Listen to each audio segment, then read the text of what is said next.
Hello everyone, and welcome to Fresh Master Channel. Today, we are going to have some story from Reddit. But before we start, don't forget to subscribe, like the video if you enjoyed it, and leave a comment down below. These simple clips mean a lot to the future of this channel. Harold Trenton watched his wife through the kitchen window as she laughed into her phone, pacing the backyard like a caged animal. 3 months ago, Lana would have invited him into her conversations. Now she stepped outside whenever it rang. "You're paranoid," he whispered to himself, turning back to his laptop. The accounting software blinked with familiar numbers: payroll, expenses, quarterly projections. Everything in perfect order, just like his life used to be. But the phone calls had started in September, always at night, always outside. Lana walked back in, sliding the device into her pocket with practiced smoothness. "Work?" Harold asked, not looking up from his screen. "Client emergency," she said, moving toward the stairs. "I'm exhausted, going to shower and sleep." Harold nodded, typing a meaningless formula into his spreadsheet. "Client emergency at 9:30 on a Thursday night, at an HR firm. Right." The water started upstairs. Harold minimized his work screen and opened their shared cloud storage: photos, documents, backup files from their phones. He'd set up the automatic sync years ago when they first moved in together. Lana had thought it was sweet how he wanted to share everything. Her text messages populated in real time. The most recent thread made his stomach drop. Derek writes, "Can't wait for tomorrow night? Same place?" Lana writes, "Yes." "He's working late again. Won't suspect anything." Derek writes, "Good. Brought you something special." Lana writes, "You spoil me. Love you." Harold stared at the screen until the words blurred. "Love you." She hadn't said that to him in months. The shower was still running upstairs. He scrolled up through weeks of messages: hotel bookings, restaurant reservations, intimate photos he'd never seen before. His hands didn't shake. That surprised him. Instead, he felt something cold settle in his chest, like ice forming on a lake. He opened a new document and began typing locations, times, credit card numbers, every detail organized in neat columns, just like the ledgers at work. The shower stopped.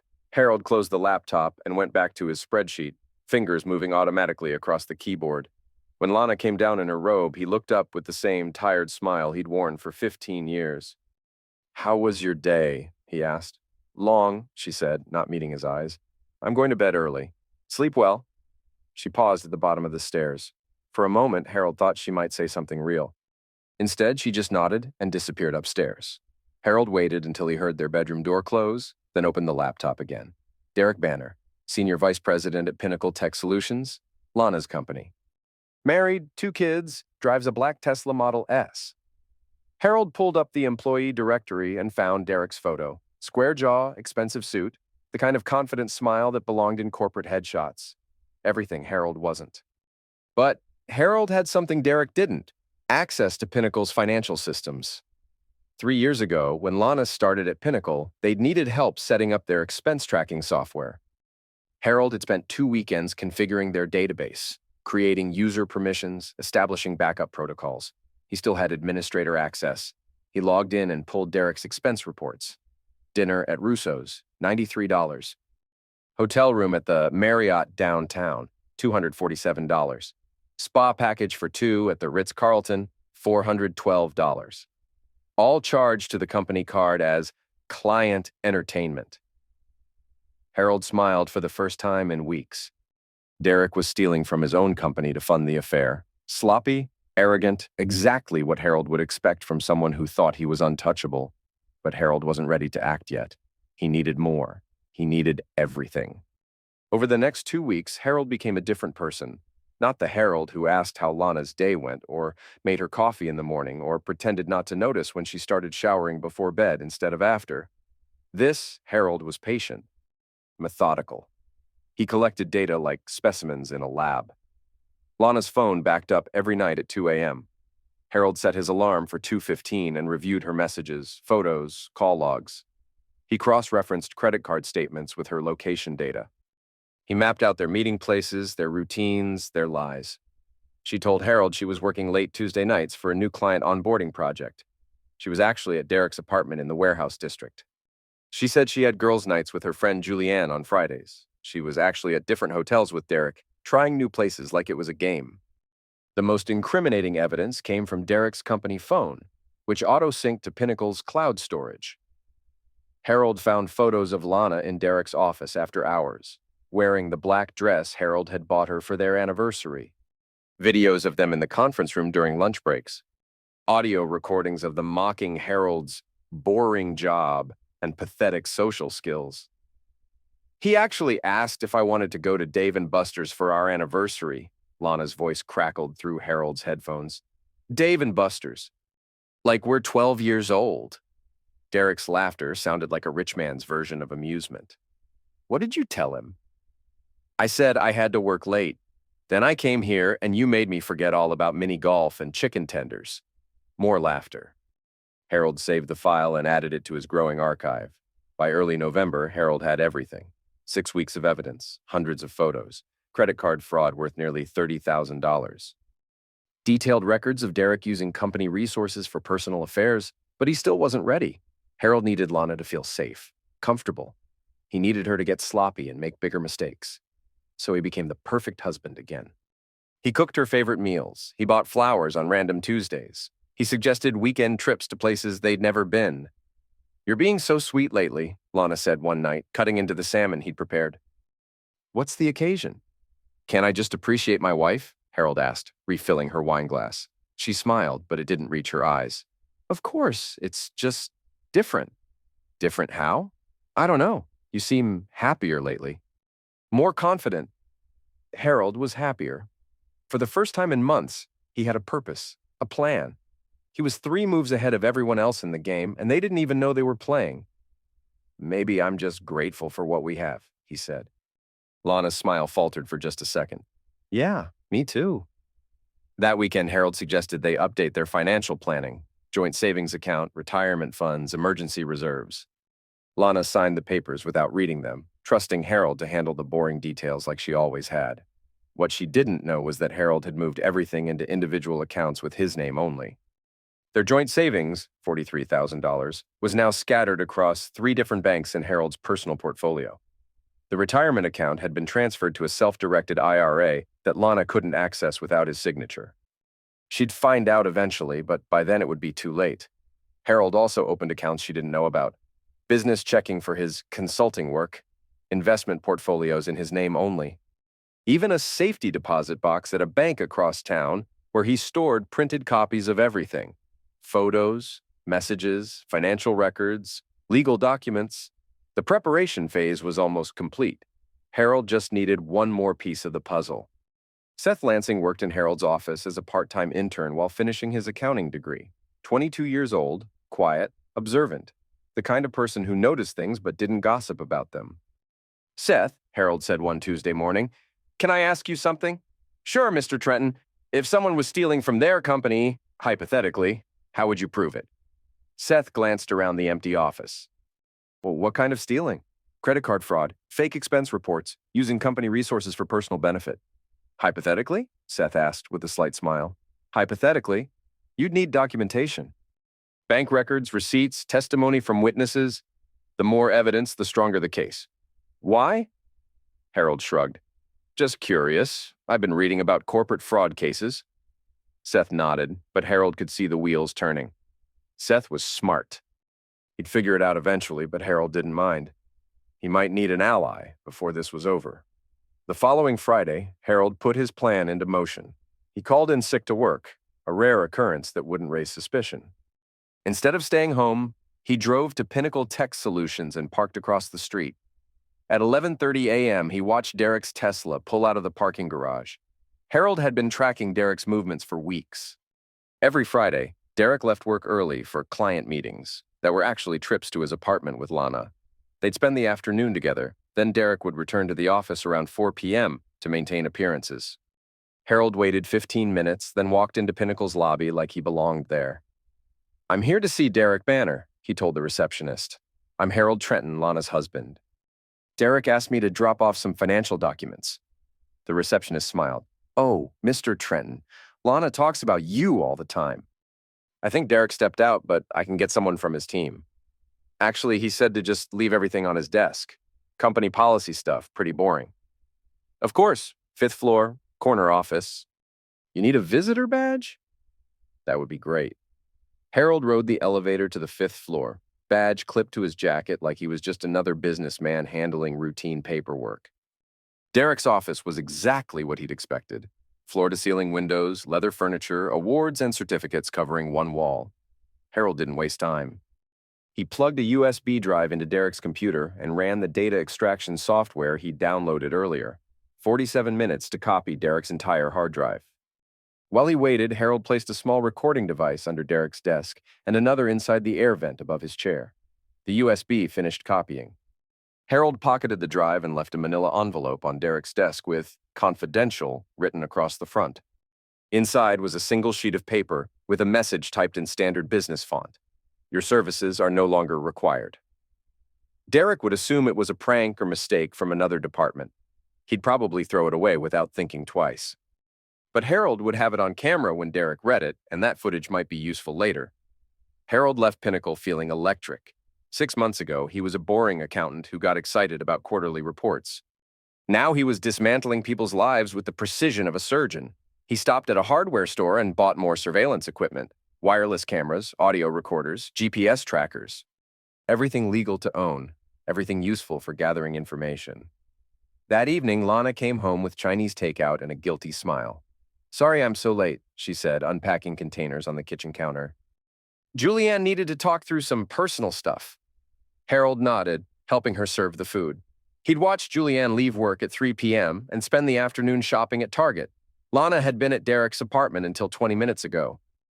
"Everything okay with Julianne?" he asked. "Marriage problems? Her husband's being difficult about money. That's tough. Marriage is hard work." Lana glanced at him. "Yeah, it is."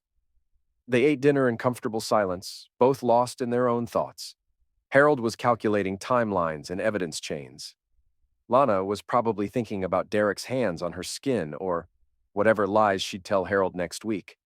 After dinner, Harold excused himself to take out the trash. Instead, he walked to Derek's Tesla in the parking lot and placed a GPS tracker under the rear bumper. The device would send location updates to Harold's phone every 5 minutes for the next 6 months. Now he could track Derek's movements in real time. Every meeting, every affair location, every lie would be documented automatically. Harold was ready for phase 2. Monday morning, Harold arrived at work early and called the fraud hotline for Pinnacle Tech Solutions. He disguised his voice slightly and gave them Derek's name, employee ID, and specific details about the credit card abuse. "I'm calling about expense report fraud," Harold said. "Derek Banner has been charging personal expenses to the company card for months. Hotels, restaurants, spa treatments, all falsely reported as client entertainment." "Can you provide specific examples?" the investigator asked. Harold read dates, amounts, and merchant names from his notes. 26 separate incidents totaling just over $30,000. "We'll investigate this immediately," the investigator said. "Can you provide your name and contact information?" "I prefer to remain anonymous. Check his expense reports against his credit card statements." The evidence speaks for itself. Harold hung up and went back to his regular work, processing invoices and updating spreadsheets like nothing had happened. But inside, he was counting down the hours until Derek's world started falling apart. The investigation moved faster than Harold expected. By Wednesday afternoon, Derek's company credit card had been suspended. By Friday, internal auditors were reviewing his expense reports for the past 2 years. Harold monitored the situation through Pinnacle's employee portal, which still granted him access to certain administrative functions. Derek had been called into 3 separate meetings with HR and legal. His assistant had been questioned about his travel schedules and client interactions. Lana came home Friday night looking stressed. "Rough week?" Harold asked. "Someone's been spreading rumors about Derek," she said, pouring herself a large glass of wine, "saying he's been stealing from the company. That's serious. What kind of rumors?" "Credit card stuff. Personal expenses charged to his business account. It's obviously someone with a grudge trying to get him fired." Harold nodded sympathetically. "Office politics can be brutal. I'm sure the truth will come out." "I hope so. Derek's a good guy." "He doesn't deserve this." Harold squeezed her shoulder. The right thing usually happens in the end. Lana relaxed under his touch, probably relieved that her boring husband was being so understanding about her work stress. If only she knew that her boring husband had orchestrated the entire situation. That weekend, Harold implemented the next phase of his plan. He printed every photo, every text message, every piece of evidence he'd collected over the past 3 months. The documentation filled 2 large binders, organized chronologically with tabs and index labels. Harold's attention to detail would have impressed his old accounting professors. He made copies of everything and stored them in multiple locations: his office, his safety deposit box, a storage unit he'd rented under a false name. If anything happened to one set of evidence, he had backups. Harold also prepared digital packages for different audiences. One folder contained evidence of Derek's corporate fraud, formatted for law enforcement and company investigators. Another contained photos and messages proving the affair, designed for Derek's wife and family. A third package focused on Lana's role in the scheme, perfect for divorce proceedings and asset protection. Each package told a different story, but they all led to the same conclusion. Derek and Lana had betrayed everyone who trusted them, and now they would face consequences. Monday morning brought news that Derek had been placed on administrative leave, pending the fraud investigation. Lana tried to hide her panic, but Harold could see it in the way she gripped her coffee mug and checked her phone every 30 seconds. "Everything okay?" he asked. "Fine," she said too quickly. "Just work stuff. Want to talk about it?" "It's nothing you'd understand. Corporate politics." Harold bristled at the dismissive tone, but he kept his expression neutral. "Try me. I might surprise you." Lana looked at him like she was seeing a stranger. "Since when do you care about office drama?" "Since my wife started coming home stressed every night." "I want to help." "You can help by not asking so many questions." She left for work without kissing him goodbye, something she'd done automatically for 15 years until recently. Harold watched her drive away, then opened his laptop and began composing an email. The recipient was Derek's wife, Michelle. Harold had found her contact information through social media and public records. Michelle Banner, 36 years old, works as a pediatric nurse, has 2 young children, and no idea that her husband is a lying thief. Harold's email was brief and professional. "Mrs. Banner, I have information about your husband's recent workplace difficulties that you should be aware of. The situation is more complicated than you might realize. I can provide documentation if you're interested. This is not a joke or scam. Your family's financial security may be at risk." He included a secure phone number and email address he'd set up specifically for this contact. No personal information, no emotional appeals, just facts and an offer to provide evidence. Harold sent the email and went to work, wondering how long it would take Michelle to respond. The answer came that afternoon. Michelle called the secure number while Harold was reviewing quarterly projections. "This is Michelle Banner," she said, her voice tight with controlled anxiety. "You sent me an email about my husband." "Thank you for calling," Harold said. "I know this is difficult, but you deserve to know what's happening. Who are you?" "How do you know about Derek's work problems?" "I'm someone who discovered information that affects your family. Derek has been stealing money from his company and using it to fund an extramarital affair. The fraud investigation is just the beginning." Silence on the line. Harold could hear children playing in the background. "That's impossible," Michelle said finally. "Derek wouldn't—" "He's not perfect, but he wouldn't steal. I can prove everything I'm telling you. Photos, financial records, recorded conversations. But I want you to understand, once you see this evidence, you can't unsee it. Your marriage will never be the same." "Send me everything," Michelle said without hesitation. "I need to know." Harold spent 2 hours that evening preparing Michelle's evidence package. Photos of Derek and Lana together, copies of fraudulent expense reports, bank records showing money transfers, audio recordings of their private conversations. He organized everything chronologically, starting with the first signs of the affair and building to the corporate fraud. By the time Michelle finished reading, she'd have a complete picture of how her husband had betrayed both his family and his employer. Harold delivered the package personally, driving to Michelle's house after she'd put the children to bed. She answered the door in scrubs, having just returned from a late shift at the hospital. "You're smaller than I expected," she said, studying Harold's face. "Disappointed?" "Relieved, actually." "I was afraid you might be some kind of stalker or extortionist." Harold handed her the folder. "I'm just someone who believes people should know the truth about their lives." Michelle flipped through the first few pages, her expression hardening with each photograph. How long have you known? She asked. 3 months. How long have you suspected? 6 months, maybe longer. Derek's been working late, traveling more, spending money we didn't have. I thought he was just ambitious, pushing for that promotion. She closed the folder. I was stupid. You trusted your husband. That's not stupid. Michelle looked at Harold with new curiosity. What's your connection to all this? You're not doing this out of charity. Harold considered lying, then decided Michelle deserved honesty. Derek's affair partner is my wife. Oh. Michelle's anger softened into something like sympathy. I'm sorry. Don't be. We're both better off knowing the truth. Michelle nodded, clutching the evidence folder against her chest. What happens now? That's up to you, but if you want advice, protect yourself financially before Derek realizes what you know. Change passwords, secure bank accounts, consult a lawyer. This is going to get ugly. What about you? What are you going to do about your wife? Harold smiled, and for the first time, Michelle looked slightly afraid of him. I'm just getting started, he said. Harold drove home feeling lighter than he had in months. 2 down, 2 to go. Derek was facing corporate fraud charges and a divorce that would destroy his finances. Lana didn't know it yet, but her world was about to collapse too. The next morning brought unexpected news. Julianne called Harold's office, something that had never happened before.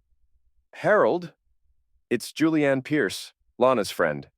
I need to talk to you about something important. Harold kept his voice neutral. What can I help you with? Not over the phone. Can you meet me for coffee today? Is everything okay?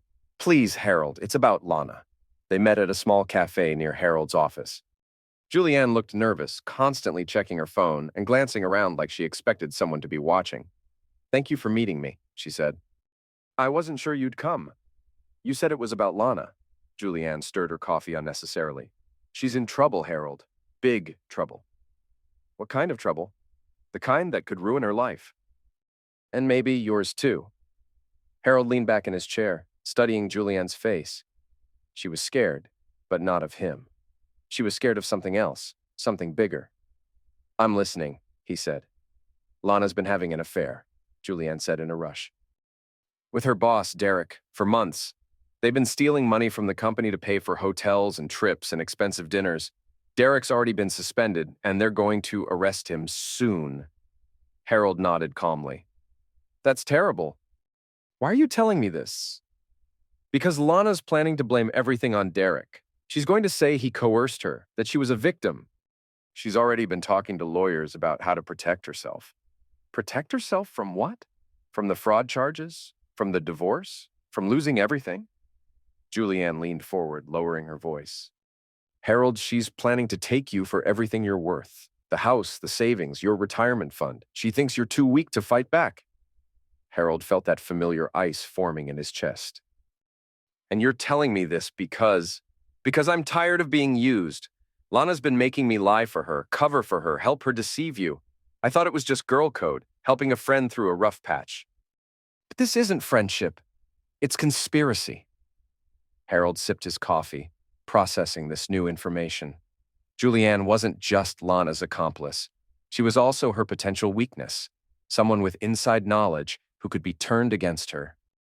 What does Lana think happened to Derek? Harold asked. She thinks one of his enemies at work reported him. Corporate jealousy, that kind of thing. She has no idea someone's been watching them, collecting evidence. Interesting. What would you do if you were in my position? Julianne stared at him. You already know, don't you, about the affair? Harold didn't answer directly. What would you do? I'd protect myself. Get a lawyer, secure my assets, file for divorce before she could. That's good advice. Anything else? I'd make sure she couldn't pin the fraud on me if things went bad. Cover my tracks, document everything. Harold smiled. You're smarter than I expected, Julianne. Smart enough to know when I'm being played by everyone. Harold finished his coffee and stood up. Thank you for the warning. It's more helpful than you know. Harold, what are you going to do? The right thing, he said, leaving money on the table. Eventually. Harold drove back to work, his mind racing with new possibilities. Julianne's betrayal of Lana was unexpected but useful. If Julianne could be convinced to testify against Lana in legal proceedings, Harold's case would be even stronger. But first, he needed to accelerate his timeline. If Lana was already planning her legal strategy, Harold needed to act before she could establish herself as Derek's victim. That afternoon, Harold called a divorce attorney. Not just any attorney, but the best family law specialist in the city. Patricia Winters had a reputation for ruthless efficiency and complete discretion. "I need to discuss a complex marital situation," Harold told her secretary. "Financial fraud, adultery, asset protection. Can Miss Winters see me today? She has an opening at 4:30. I'll take it." Harold spent his lunch break organizing evidence for the divorce proceedings. Unlike the criminal case against Derek, this would require different documentation: financial records, proof of adultery, evidence of Lana's planning to defraud him. Patricia Winters was exactly what Harold had expected: sharp, professional, and completely unsympathetic to emotional appeals. "How long have you been married?" she asked, reviewing Harold's preliminary information. 15 years. No children. Assets? House worth 400,000, joint savings around 40,000, retirement accounts totaling 200,000, plus my business income and her salary. You said she's planning to file first? According to my source, yes. She wants to portray herself as the victim of her lover's manipulation while claiming I was emotionally abusive or financially controlling. Patricia raised an eyebrow. Were you? I managed our finances because I'm an accountant, and she didn't want to be bothered with details. Everything was transparent, jointly owned, mutually agreed upon. Until recently. What changed recently? Harold handed her a folder. I moved our assets into individual accounts when I discovered the affair. Everything's documented, all legal, all within my rights as joint account holder. Patricia flipped through bank statements and legal documents. You've been busy. I wanted to protect myself before the situation escalated. Smart. What's your goal here? I want her to get nothing. No alimony, no property settlement, no claim on my retirement funds. I want her to face the consequences of her choices without being able to use me as a safety net. That's aggressive. Judges don't like vindictive divorces. This isn't vindictive. It's justice. She committed adultery, participated in corporate fraud, and planned to defraud me. I have evidence of all of it. Patricia studied Harold's face. You're not what I expected when you called. What did you expect? A victim. Someone angry and hurt and desperate for revenge. She closed the folder.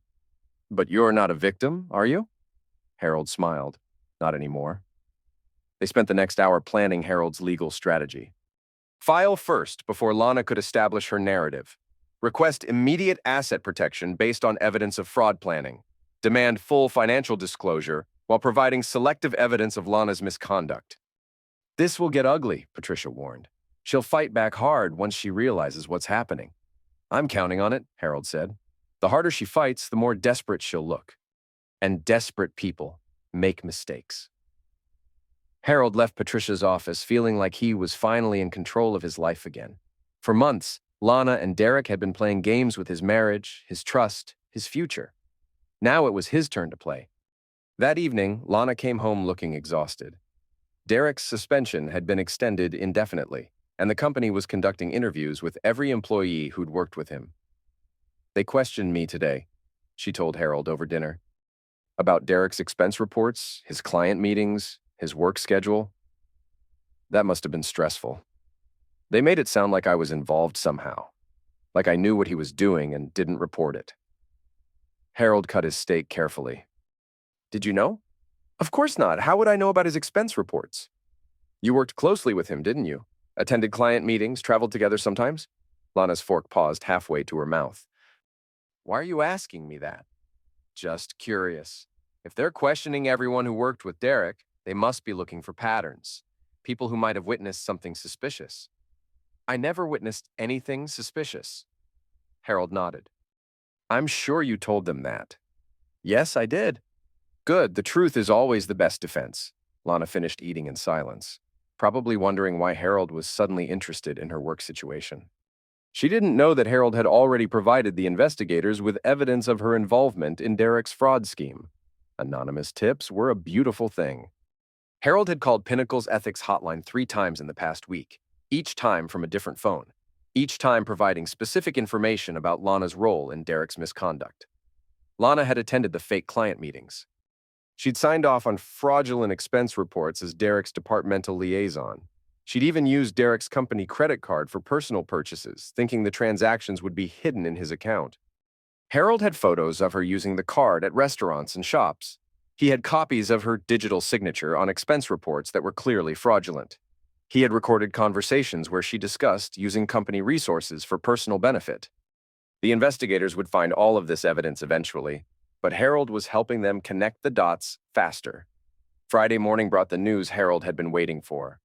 Derek was arrested at his home on charges of corporate fraud, embezzlement, and tax evasion. The total amount stolen was over $50,000, much more than Harold had initially calculated. Lana called Harold at work, crying. "They arrested Derek," she said. "FBI agents came to the office this morning. They seized his computer, his files, everything." "I'm sorry to hear that. Are you okay?" "No, I'm not okay.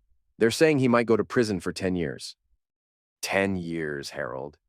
That's what happens when people steal from their employers. But what if they think I was involved? What if they arrest me too?" Harold had been waiting for this moment. "Why would they arrest you?" "I don't know. Maybe because I worked with him, or because we were friends." "Friends?" Silence on the line. Harold could almost hear Lana's brain working, trying to figure out how much he knew. "We were close," she said finally. "Professionally." "I see. Well, if you didn't do anything wrong, you should be fine. Should I get a lawyer?" "That's up to you. Innocent people don't usually need lawyers, but if it would make you feel better, I think I should." "Just in case." "Good idea. I can recommend someone if you'd like." Harold gave her the name of a criminal defense attorney. Not a very good one, but someone who would take her money and provide mediocre representation. Meanwhile, Harold would be working with the best family law attorney in the city. That afternoon, Harold received a call from Michelle Banner. "Derek was arrested this morning," she said without preamble. "I heard." "How are you holding up?" "Better than expected. I served him with divorce papers while he was in jail. His lawyer was furious, but there wasn't much he could do." Harold laughed. "Excellent timing. I learned from the best. How's your situation progressing?" "Lana doesn't know yet, but she's starting to suspect that her world is falling apart. She called me crying about Derek's arrest, worried that she'll be charged too." "Will she be?" "That depends on how much evidence the investigators find, and how cooperative her former accomplices are willing to be." Michelle was quiet for a moment. "Accomplices plural?" Lana had help covering up the affair. Friends who provided alibis, co-workers who facilitated meetings, that sort of thing. People who might be willing to testify against her if they think it will save themselves. You've really thought this through. I've had time to plan. Derek's asking about you, by the way. He knows someone fed information to the investigators, and he's trying to figure out who. What did you tell him? Nothing. But his lawyer thinks it might have been a disgruntled employee or business rival. Someone with access to company records? Let them think that. The longer they focus on the wrong suspect, the more time I have to prepare. Harold hung up feeling satisfied. Derek was in jail, facing serious federal charges. Michelle was moving forward with her divorce and asset protection. Lana was panicking, but still didn't suspect Harold's involvement. Everything was proceeding according to plan. Saturday morning, Harold woke up early and drove to his safety deposit box. He retrieved copies of all his evidence and organized them into 3 distinct packages, one for Lana's criminal defense attorney, one for the divorce proceedings, and one for the media. The media package was Harold's insurance policy. If Lana somehow managed to escape legal consequences or paint herself as a victim, Harold would leak everything to local news outlets. Photos of her affair, evidence of her fraud participation, recordings of her mocking her husband while stealing his money. Harold didn't want to destroy Lana's reputation unnecessarily, but he wouldn't let her escape justice either. Sunday afternoon, Harold got his chance to set the final phase in motion. Julianne called him directly, something that still felt strange. "Harold, I need to see you again. Something's happened." They met at the same cafe, but this time Julianne looked genuinely frightened. "Lana came to see me last night," she said. "She knows someone's been watching her and Derek. She's trying to figure out who." "What did you tell her?" "Nothing, but she's suspicious of everyone now. She thinks it might be someone from Derek's office, or maybe one of his enemies at the company." Did she mention my name? No, but she's starting to ask weird questions about you. Like whether you've been acting different lately, or if you've shown any interest in her work situation. Harold nodded. What kind of questions? She wanted to know if you'd ever asked me about her schedule, or if I thought you were capable of spying on her. I told her you were too boring and trusting to do something like that. Thanks for the vote of confidence. Julianne didn't smile. Harold, she's planning something, I can tell. She's scared and desperate, and that makes her dangerous. Dangerous how? I don't know yet, but she asked me to lie for her if anyone questions me about her relationship with Derek. She wants me to say I never knew they were involved, that I thought they were just work friends. Harold leaned forward. Will you? That depends on what you're offering me. Harold studied Julianne's face. She wasn't just scared, she was calculating, looking for the best deal in a bad situation. What do you want? He asked. Protection. If this goes to trial, I don't want to be charged as an accessory. I helped Lana lie to you, Harold. I provided alibis, covered for her meetings with Derek, even helped her delete text messages from her phone. If the prosecutors want to make an example of everyone involved, you could face charges, Harold finished. Exactly. So I need to know, are you going to protect me if I help you? Harold pretended to consider this. In reality, he'd been planning to use Julianne's testimony from the beginning. Her cooperation would make the case against Lana much stronger. I can't promise you won't face any consequences, he said. But if you're willing to testify about Lana's planning and deception, I'll make sure the prosecutors know you cooperated. What about immunity? I'm not a prosecutor. But cooperating witnesses usually get better deals than accessories who stay silent. Julianne nodded slowly. What do you need me to do? Tell me everything. Every lie you helped her tell, every meeting you covered for, every conversation where she discussed her plans. I need dates, times, specific details. For the next hour, Julianne provided Harold with a detailed confession of her role in Lana's deception. She'd helped Lana create fake work emergencies to explain late nights. She'd confirmed false stories about girls' nights and shopping trips. She'd even helped Lana practice lies before difficult conversations with Harold. Most damaging of all, Julianne had witnessed conversations where Lana discussed her plans to divorce Harold and take half of everything, including his retirement savings and business assets. She said you were too passive to fight back, Julianne admitted. She thought you'd just accept whatever settlement she offered because you don't like conflict. When was this conversation? 2 weeks ago, right after Derek got suspended.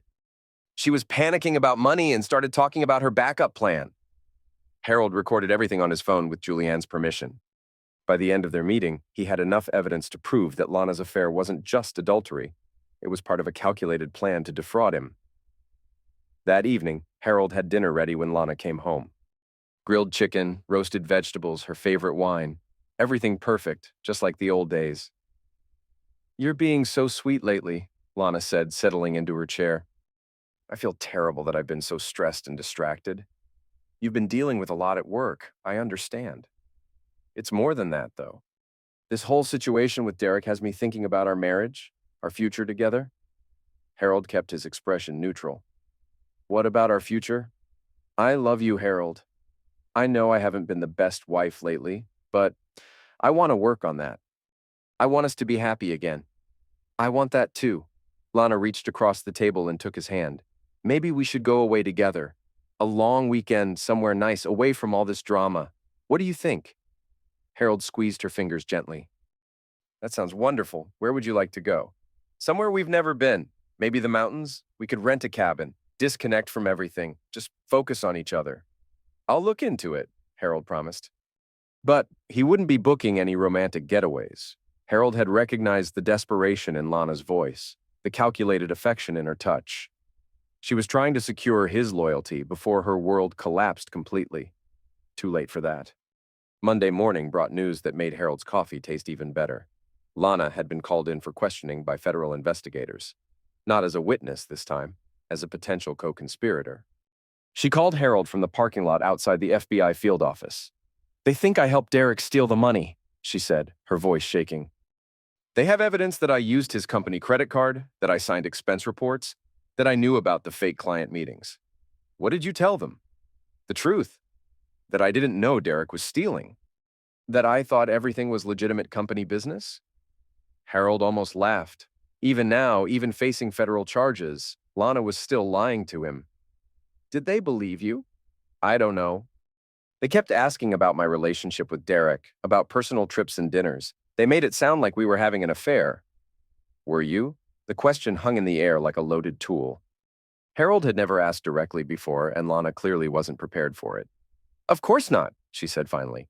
Derek and I were colleagues. Friends, maybe, but nothing more. Then you should be fine. Innocent people don't go to prison. I hope you're right. Harold, I love you. Whatever happens with this investigation, I need you to know that I love you too, Harold lied, but he was done pretending. That afternoon, Harold drove to Patricia Winter's office and signed the divorce papers. You want to serve her when? Patricia asked. Tomorrow, while she's still dealing with the federal investigation. I want her to understand that her problems are just beginning. That's cold, even for me. She's been planning to divorce me and steal my assets for months. I'm just beating her to it. Patricia shrugged. Your marriage, your choice. But she's going to fight this hard. Let her fight. I have all the evidence, all the money, and all the legal high ground. What's she going to fight with? The process server found Lana at work Tuesday afternoon. Harold wasn't there to see her reaction, but he imagined it was spectacular. Shock, anger, panic, maybe even some genuine hurt that her boring husband had outmaneuvered her so completely. Lana called him 20 minutes later, screaming, You filed for divorce? Are you insane? I'm dealing with a federal investigation and you decide to attack me now? I'm not attacking you, Harold said calmly. I'm protecting myself. Protecting yourself from what? From a wife who's been lying to me for months, who committed fraud with her lover and planned to steal my assets in a divorce. Should I keep pretending I don't know about any of that? Silence. Harold could hear Lana's breathing, quick and shallow. You know, she said finally, I know everything. Every lie, every meeting, every dollar Derek stole to pay for your affair. I know about your plans to divorce me and take half of everything. I know about the fake work emergencies and the made-up girls' nights. I know about Julianne helping you practice your lies. How long have you known? Since September. I've been collecting evidence for months. You've been spying on me? I've been protecting myself from a criminal conspiracy. There's a difference. Lana's voice dropped to a whisper. What do you want? Nothing from you. Keep whatever personal items you can carry. Everything else stays with me. You can't do this. Half of everything we own is legally mine. Not anymore. Check the paperwork, Lana. I moved our assets months ago, all legally, all within my rights as joint account holder. You own nothing but your car and whatever's in your purse. I'll fight this. I'll take you to court. With what money? Your salary's been suspended pending the fraud investigation. Derek's in jail, and any lawyer who takes your case will want payment up front. Harold hung up before Lana could respond. He'd said everything that needed saying. That evening, Harold came home to find the house empty. Lana had taken some clothes and personal items, but everything else remained exactly where it belonged. She'd left her wedding ring on the kitchen counter with a note. You win. But Harold wasn't finished yet. Wednesday morning, he called Detective Sarah Kim, the lead investigator on Derek's fraud case. I have additional evidence you should see, Harold told her. Financial records, recorded conversations, documentation of the conspiracy. What kind of conspiracy? Derek Banner and Lana Trenton weren't just having an affair. They were planning to use the stolen money to fund a new life together. Lana was going to divorce me and claim half our assets, then combine that with Derek's stolen funds to finance their escape. Detective Kim was interested. Harold spent 2 hours at the police station, providing evidence and testimony.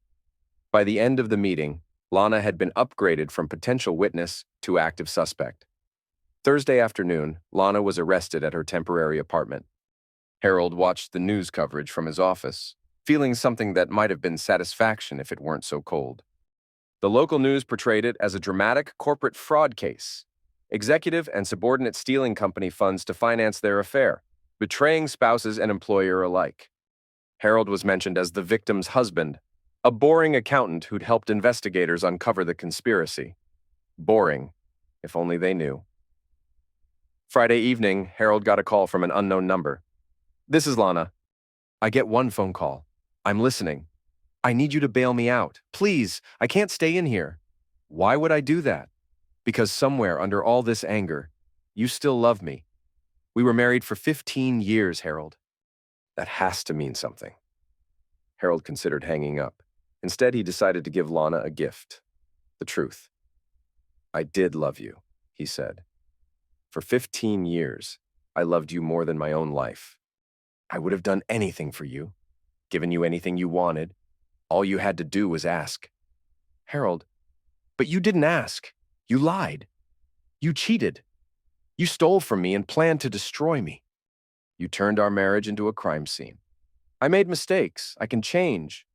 No, you can't, because you don't think you did anything wrong. Even now, sitting in jail, you think you're the victim. You think I'm the villain for refusing to be destroyed quietly? What do you want me to say? Nothing. There's nothing you can say that I want to hear anymore. Harold hung up and blocked the number. Over the weekend, Harold received visits from both Julianne and Michelle Banner. Julianne wanted to discuss her testimony in the upcoming trial. Michelle wanted to thank him for his help with her divorce. Derek's going to plead guilty, Michelle told him. His lawyer says he'll get 5 to 7 years if he cooperates with the prosecution.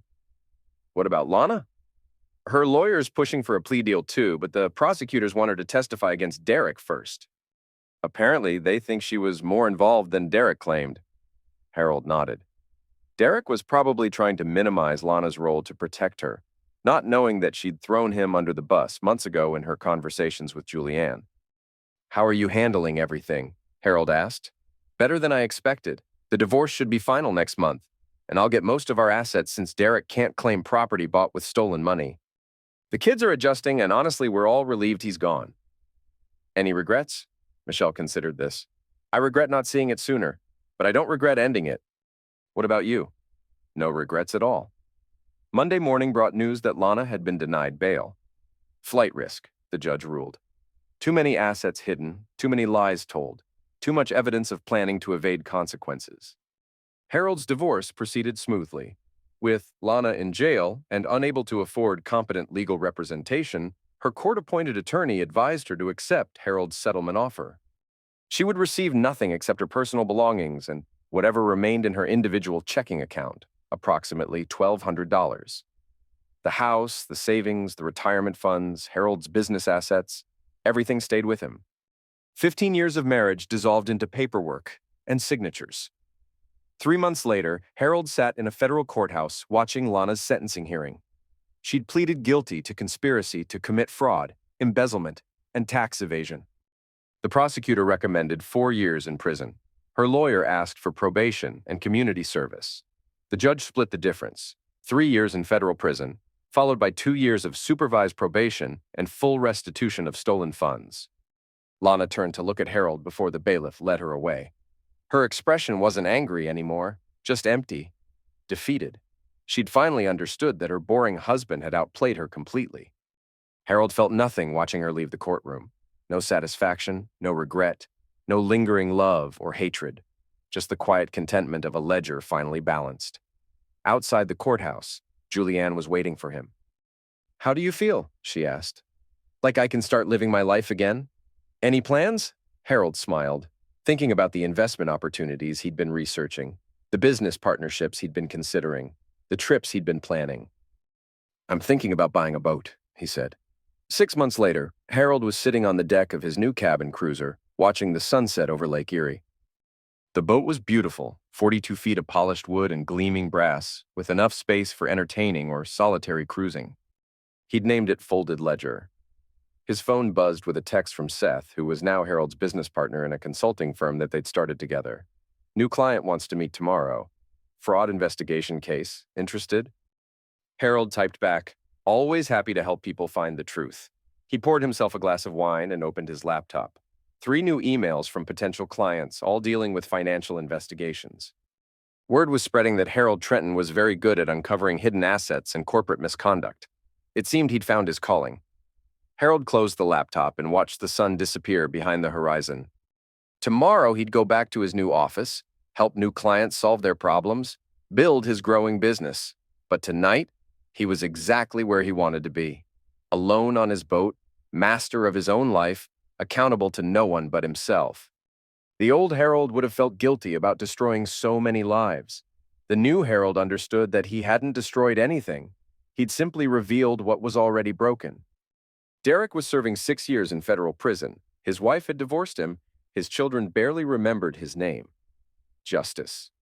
Lana was in her second year of incarceration, working in the prison laundry for 20 cents an hour, learning that actions have consequences.